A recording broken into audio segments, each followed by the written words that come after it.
I'll keep it short. There's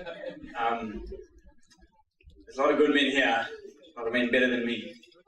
Right now we're going to hear from certainly one of my best men, but the Robert Brom's best man, his brother, David Brom.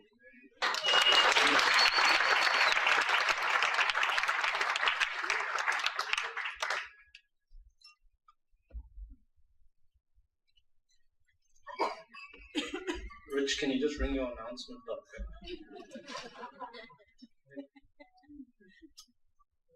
Sorry, Rich just left off an important announcement before I start. The management at the Brighton Country Club asked that everyone please refrain from climbing on the tables and chairs during my standing ovation.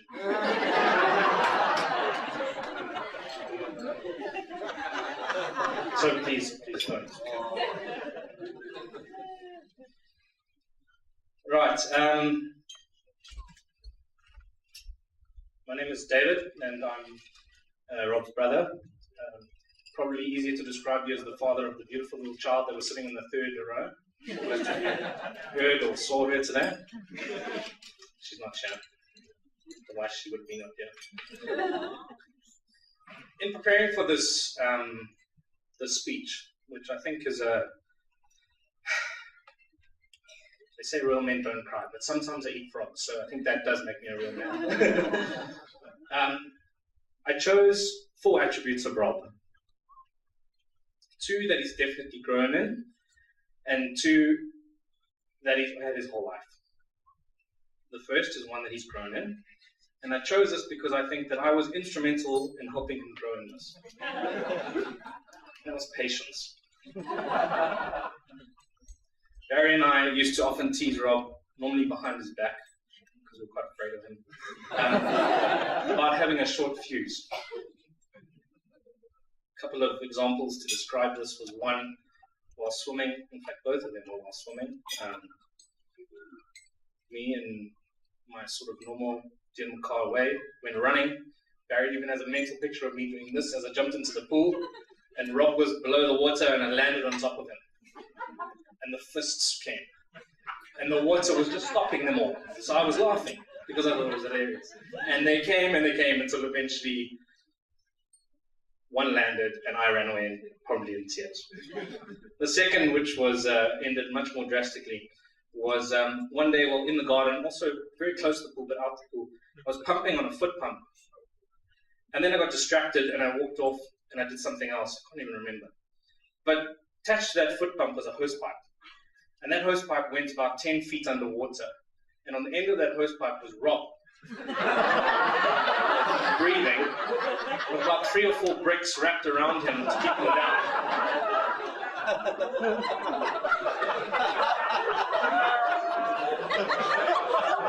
It was one of the very many moments where Rob's short fuse sent me running away in tears. But as we got older and as I presented more and more opportunities for him to grow in patience, I remember a number of incidents in high school where, I would strategically leave my blazer behind at an away gala or an away sports event. And Rob would notice, I'd wait for him to notice. But as the bus was leaving the school, then I would sort of strategically stand there so he would notice. No, I'm joking, I'd forgotten it. And Rob would notice and he would, instead of sending me back, because that probably could have taken too long, he would always run back and go and fetch my blazer. And that probably happened 4 or 5 times. One particular story of me leaving something behind, and I can't explain this to today, was I left one shoe behind. And no, I didn't have a spare set of shoes anyway, so I don't know how that happened. And Rob, again, jumped off the bus, ran back into the school, and fetched my single shoe. Interestingly though, in reflecting on this, I realized that I don't think Rob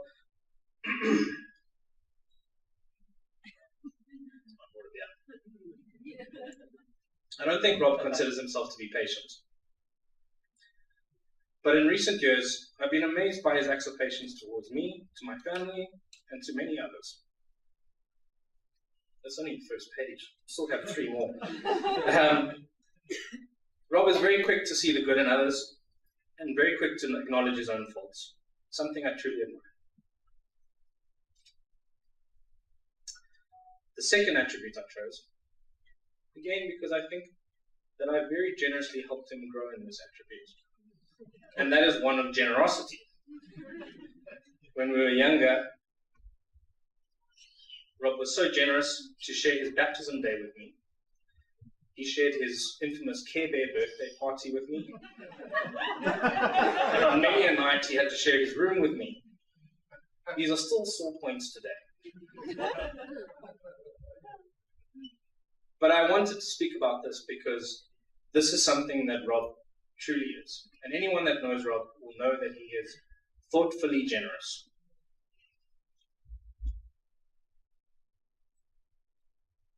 Rob is generous with his love, and Rob is generous with his time. Rob is so willing to give of himself, and as I said, with such thoughtfulness. Again, an attribute I admire.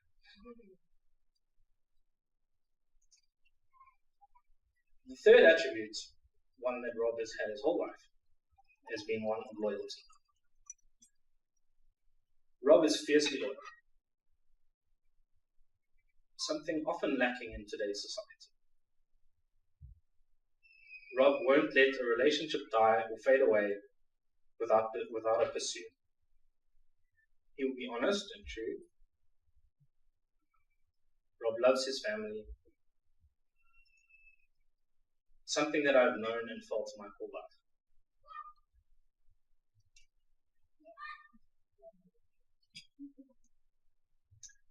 But more importantly, I believe that this attribute shows a sign of a greater humanity. Once again, Rob, a truly admirable quality. And finally, on a slightly lighter note, one I will refrain from sipping my beer, is Rob is talented. Rob's whole life, he has been good at everything, from backyard cricket to computer games. Rob swam for Gauteng. Rob was the first team rugby captain. Rob was head boy. Rob was an incredible game ranger, then left that and went to work at Investec, the sort of polar opposite, and again was great at that. And then another talent that I think will prove to be very useful, and when they say that opposite attracts, I think that this talent proves that. Rob is great at cooking.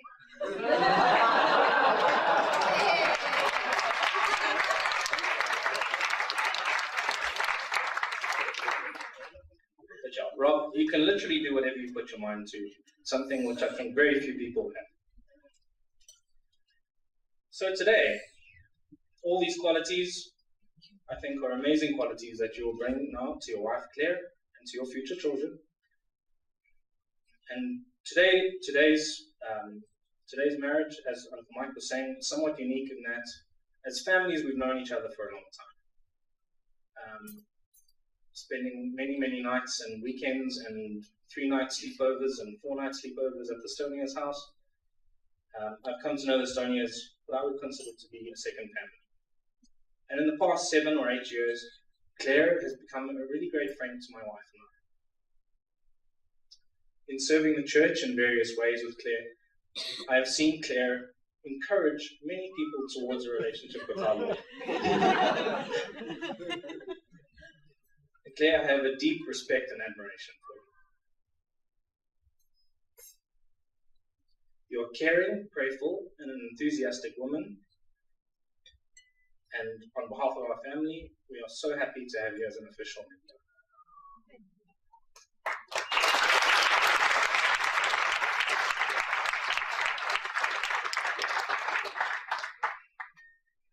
I remember when Jess and I got married that everyone, including unmarried people, always have their 5 cents to add in. And so I don't want to let you down, and so I decided I'll add my 5 cents. However, I decided I would rather stick to the words of much wiser men. The first man I chose is Will Ferrell.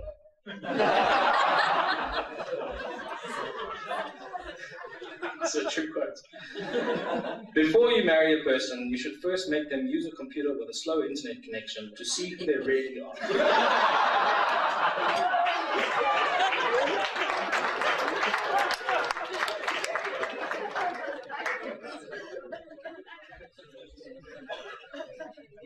And my second quote, it was much greater than the first, but it's from C.S. Lewis. And he says that love, as a distinct from being in love, is not merely a feeling. It is a deep unity, maintained by the will and deliberately strengthened by habit, reinforced by the grace which both partners ask for and receive from God.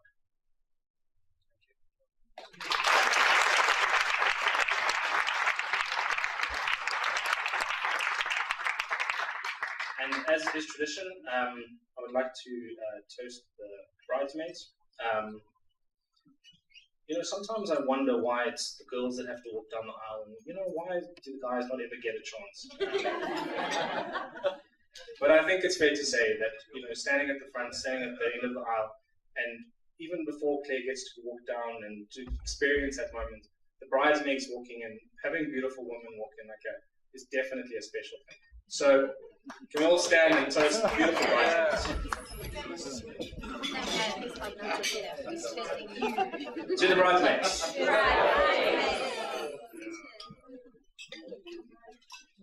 So don't get on the tables and chairs.